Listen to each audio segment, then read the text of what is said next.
Oiarretxiko tarte zabal honetan, 4 metrotako tarte zabal horretan garatu nahi dugun egitasmo honekin nolabait bultzatzen dugu orain arte gure udalerrian garatu ditugun beste proiektu edo egintza egitasmo batzuk, hain zuzen ere nolabait errepide foralak udalerrepideak bihurtzeko momentu horietan erabili ditu oinarrizko irizpideak proiektu edo egitasmo honetan ere aplikatuak izan dira.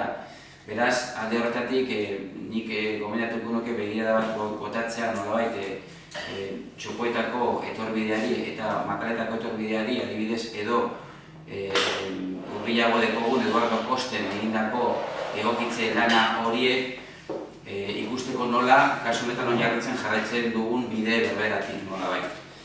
Nahi dugulako azken batean orain arte errepide bat izan den gune zabal hori kale batetan bihurtzea, kale urbano batetan bihurtzea eta horrela kale atseginagoa, kale lasaiagoa eta azken batean nolabait auzokideen zerbitzurako egokitzen den kale bat bihurtzea. Horrela, egitasmo honen bitartez, alde batetik trafikoa lasaitu nahi dugu, hain zuzen ere orain 3 karrila daude eta bitan bihurtzen dira.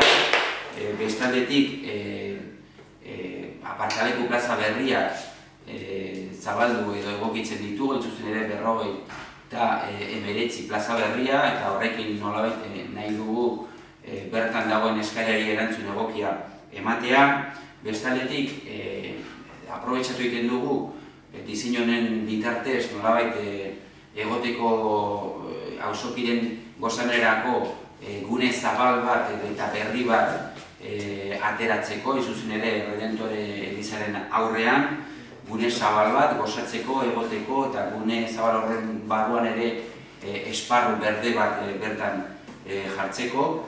Bestaldetik ere esatea 50 zuhaitz berriak jarriko direla gune zabal honetan, oinezkoentzako pasu berriak ere jarriko direla altxatuta daudelarik, horrela nolabait irisgarritasuna bermatuz eta segurtasuna bermatuz.